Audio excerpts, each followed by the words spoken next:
አሰላሙ አለይኩም ወራህመቱላሂ ወበረካቱ። እንዴት የተከበራችሁ የዩቲዩብ ቻናል ተከታታዮች እንዴት ናችሁ? አልሐምዱሊላህ ከኔ ሁሉ ሰላም ነው። ውድ ቤተሰቦች እንዴት ናችሁ? ኢንሻአላህ ዛሬ እህቶቼን ይጠቅማል ብዬ ያሰብኩትን ሀሳብ ይዤ ብቅ ብያለሁ። ከመግቢያው ንግግር አላብዛባችሁ። ቻናሌ ላይክ፣ ሰብስክራይብ በማድረግ አበረታቱኝ እላለሁ። የዛሬን ሀሳቤ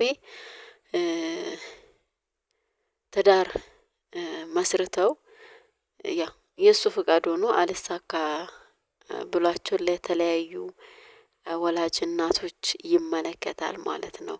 ያው በአንዳንድ እናቶች ላይ አብዛኛው ቦታ ላይ የሚስተዋል ነገር ስለሆነ ማለት ነው። ምንድነው እሱ?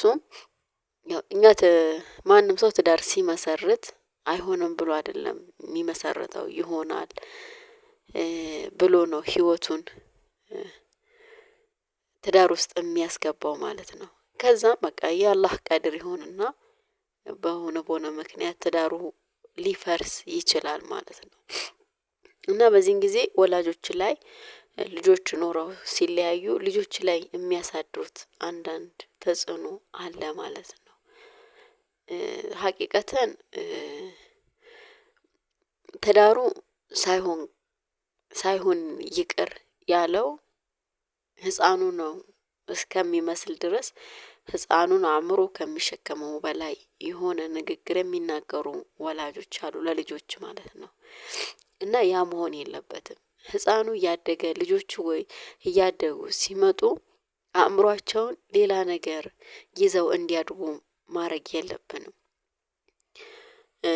እና ምንድነው የኛ መጣላት እነሱን ውስጥ ለየግላችን ሌላ ጥላቻ እንዲፈጥሩ እናት ጋር ከሆነ ልጁ እናት የአባትን መጥፎ ነገር በመንገር እሷ ብቻ ደክማ እንዳሳደገችው ለሱ ብዙ መስዋዕት እንደከፈለች አርጋ እየነገረችው ልጅ ወላጅ አባቱ ላይ ጥላቻ እንዲኖረው አርጋ የምታሳድግበት አጋጣሚ አለ።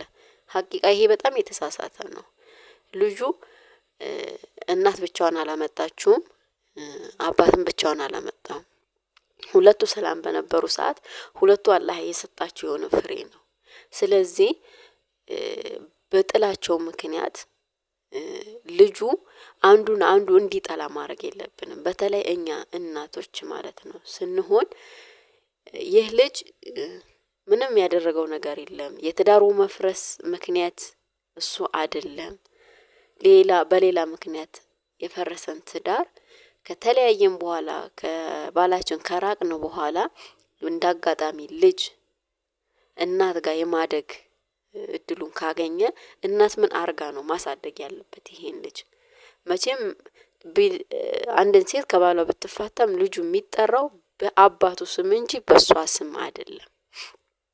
ስለዚህ አባቱን ጠልቶ እንዲያድግ ማድረግ የለብንም። በቃ የለባችሁም። ትዳር ፈታችሁ ቁጭ ያላችሁ እህቶች ማለት ነው። ሀቂቃ በጣም ከባድ ነገር ነው። እኔ ላንተ እንደዚህ ብዬ አንዳንድ እናቶች እንደውም ፍላጎቱን የሚጠይቁ የሆነ የልጅ አእምሮውን የማይቀበለውን ነገር የሚጠይቁ እህቶች አሉና እዚህ ጋር ጥንቃቄ ልናደርግ ይገባናል። ብሎም እንደውም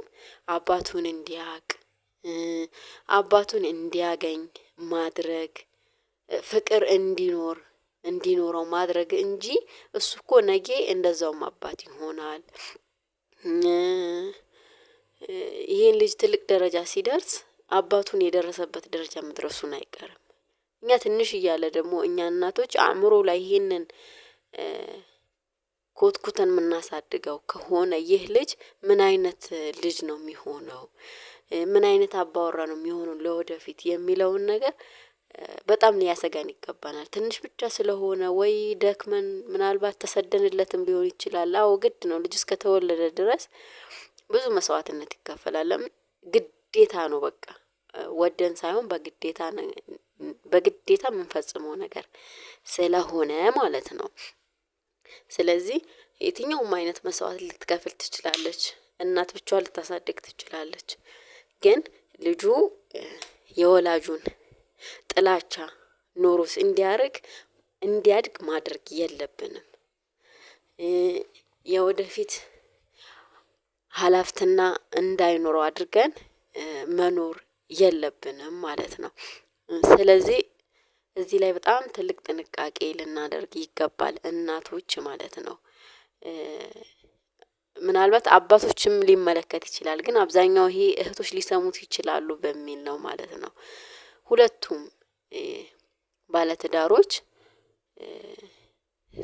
ሳይሆን ቀርቶ ከተለያዩ ህይወት አንድ ላይ መምራት ካቃታቸው ልጁ የእነሱን ጥላቻ እዛዚ የሚመላለሱትን ምንም ማወቅ የለበትም። በቃ ኖርማሊ ማለት ነው።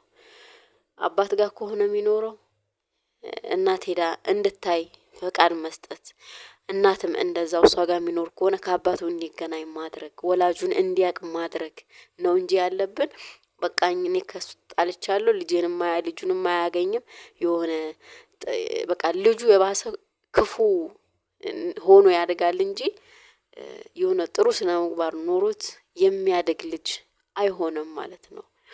ስለዚህ የኛ ጥላቻ ወደ ልጆቻችን ማጋባት የለብን። በቃ ትዳሩ እንዳይፈርስ ብዙ ጥረት ማድረግ የኛ ግዴታ ነው። ለምን ትዳር መፍረስ ማለት በጣም ትልቅ ችግር ነው።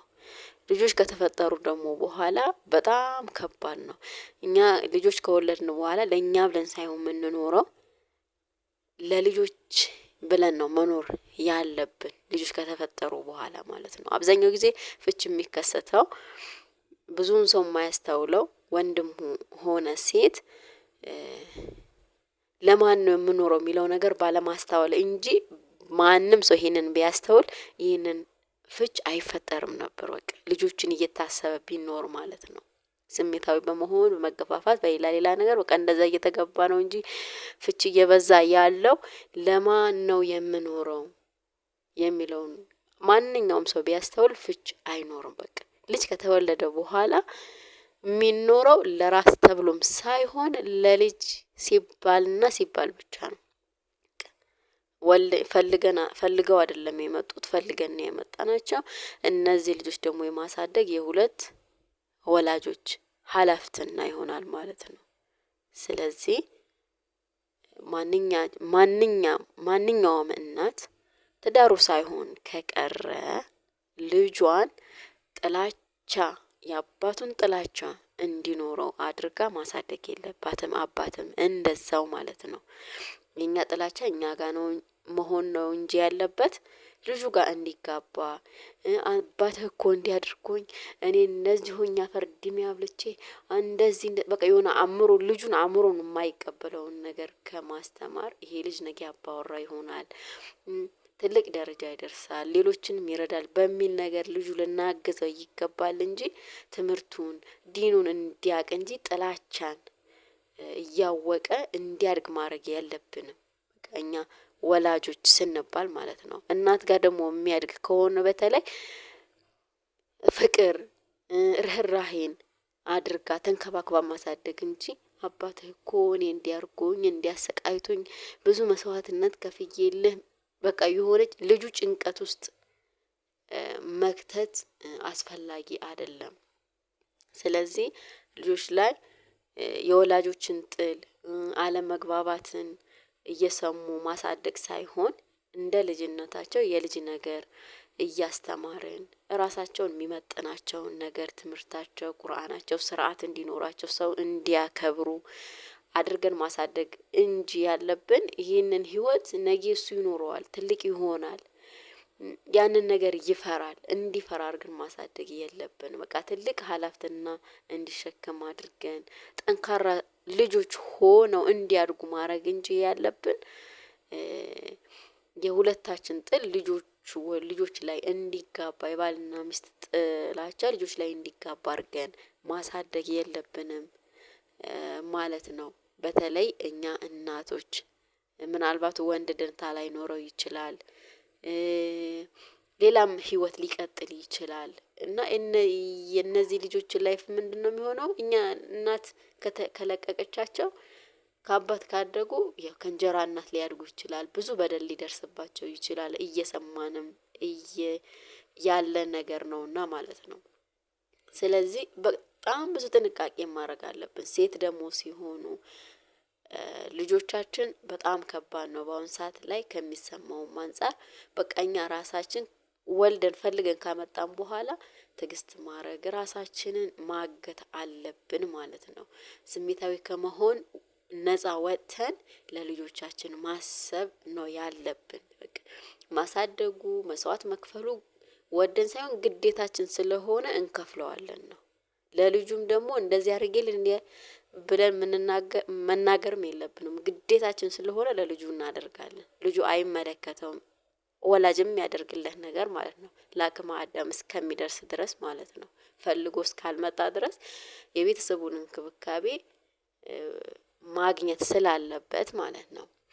ስለዚህ ጥላችን በመሃላችን በባልና ሚስት ላይ ማድረግ ነው እንጂ ያለብን ልጆች ጋር ተጋብቶ ሌላ ጭንቀት እንዲፈጥርባቸው ውስጣቸው አባት ጋር ከሆኑ የእናታቸው ጥላቸው። አሰላሙ አለይኩም ወራህመቱላሂ ወበረካቱሁ። ውድ የተከበራችሁ የዩቲዩብ ቻናል ተከታታዮች በተዘዋዋሪው እንዴት ናችሁ? አልሐምዱሊላህ እኔ ደህና ነኝ። ተገናኝቶ ጊዜ እንዲያሳልፍ ዛሬም በአንድ ሀሳብ ብቅ ብያለሁ።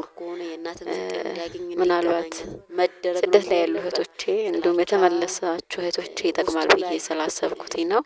ለመመለስም ያሰባችሁ እህቶች ይጠቅማል ብዬ ስላሰብኩት ነው። እሱ ምንድነው የዛሬ ርዕሴ አገር ገብተን ምን እንስራ፣ ይህን ያህል ብር አለኝ የሚለው ብዙ ተጽዕኖ ነው የሚፈጥረው። ሰው ጭንቀት ነው። ለምን እኔ እዛ ሆኜ ስላየሁት ገብቼም ስላየሁት ነው ማለት ነው።